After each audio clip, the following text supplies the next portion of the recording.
बिस्मिल्लाहिर्रहमानिर्रहीम अस्सलाम वालेकुम। मरगुरो په دې ویډیو کې تاسو له زه د یو پلګین تعارف کوم. هغه خلکو له کم خلک چې د پښتو، اردو، فارسی، عربي ویب سایټ رن کوي چلای نو د هغې دپاره یو پلګین دی چې ډېر کارآمد دی. نه یوازې دا ژبې بلکې هر هغه ژبه کوم چې رایټ ټو لیفټ شروع کیږي، لکه انګلیش چې کوم دی نو دا لیفټ ټو رایټ شروع کیږي که نه، او زمونږ پښتو رایټ ټو لیفټ شروع کیږي. نو د دې ژبو ویب سایټ چې کوم خلک چلای نو د هغې دپاره ډېر زبردست پلګین دی. ویډیو پوره وګورئ ملګرو. اصل کې ورډپریس بای ډیفالټ ساز د انګلیش لا په دې کې چې ته د پښتو، اردو، عربي، فارسي کونټنټ واچې، آرټیکل لیکل واچې نو د دې سټرکچر خراب شي.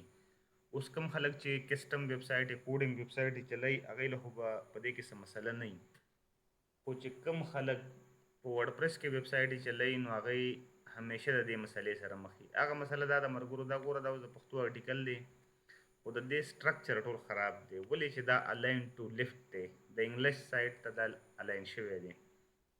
نو اوس کېدای شي ځینې ملګري ووایي چې یاره ورډپریس خو دا آپشن ورکوي چې هغې ته خپل ټیکسټ چې کوم دی نو الاین رایټ ټو لیفټ یا سینټر کوی شي. بالکل ملګرو دا آپشن ورکوي خو هغې آپشن کې هم چې کوم دی نو کمی نه دي. تاسو ته زه اوس ښیم چې هغې کې څه کمی نه دي. دا آرټیکل ما ایډیټ کړو نو دلته ګوره دلته اوس دا هیډینګ دی دا ما الاین ټو رایټ کو او دا پاراګراف مې هم الاین ټو رایټ کو. دا بل H3 دی دا مې هم چې کوم دی نو الاین ټو رایټ کو.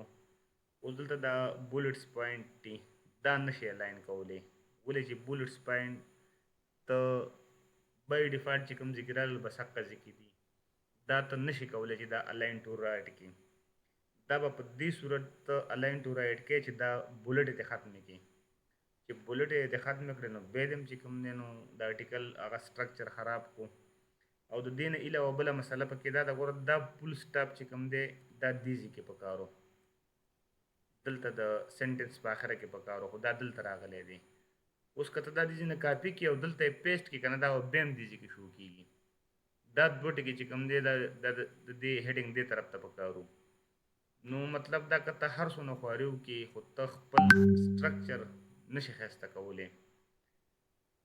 د دې دپاره ملګرو یو ورکوډه غونده کې پلګین دی، تاسو دا انسټال کړئ نو ستاسو لیاوټ به مکمل د پښتو فارمیټ ته چینج شي. دا پلګین دی ملګرو، دلته به تاسو سرچ کړئ سمارټ RTL پوسټ.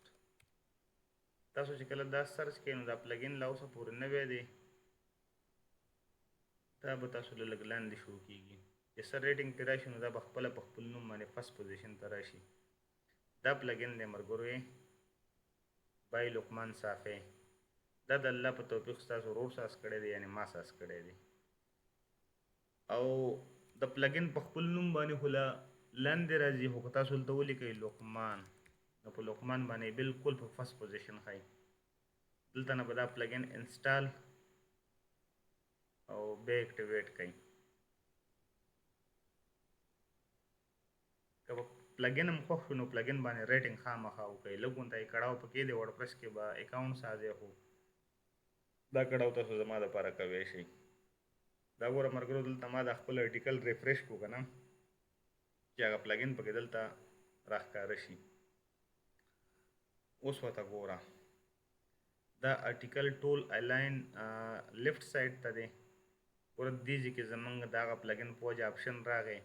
دا آپشن دا پلګین دوه آپشن یې ورکوي، یو بای ډیفالټ آپشن دی، یو چې کوم دی نو پښتو اردو والا آپشن دی. دې آپشن باندې به کلیک کړي او دلته به سیو باندې کلیک کړي. دا آرټیکل چې کوم دی نو اوس مکمل الاین شو د پښتو سایډ ته. دا ګوره مخکې ستا دا سایډ بار چې کوم دی نو دا ښي سایډ ته او کونټنټ ایریا چپ طرف ته وه. اوس چې کوم دی دا هر څه چینج شول. اوس ستا کونټنټ ایریا ښي طرف ته راله او سایډ بار دی چپ طرف ته لاړو. او د آرټیکل سټرکچر ته وګوره دا د ستا بولټ پوینټ هم چې کوم دی نو بالکل په برابر سټرکچر کې د پښتو فارمیټ ته راوړېدلي دي. تاسو ته ما ویلې چې دا فول سټاپ دې ځای کې پکار و، ګوره مکه ځای کې راغی چې کوم ځای کې پکار و. دا آرټیکل سټرکچر ډیر مزیدار شو. دا یو ورکوټه غونډه کې پلګین دی او ورډپریس ایکسپټ کړی دی او ښه مزیدار پلګین دی. ځان له انسټال کړئ او خپل ویب سایټ په پروفیشنل کړئ. نو ملګرو که ویډیو هم خوښه شوه ویډیو باندې لایک وکړئ او که پلګین هم خوښ شو نو پلګین له ریټینګ خامخا ورکړئ. ما ته پته ده پلګین ریټینګ کې به ستاسو یو 5 منټه خراب شي ځکه چې په wordpress.org باندې به اکاونټ سازئ، خو دا تاسو د پښتو د خدمت لپاره کوی شئ. نو امید کوم ملګرو چې دا پلګین ستاسو خوښ شي او دا ویډیو ستاسو خوښه شي. د الله په امان.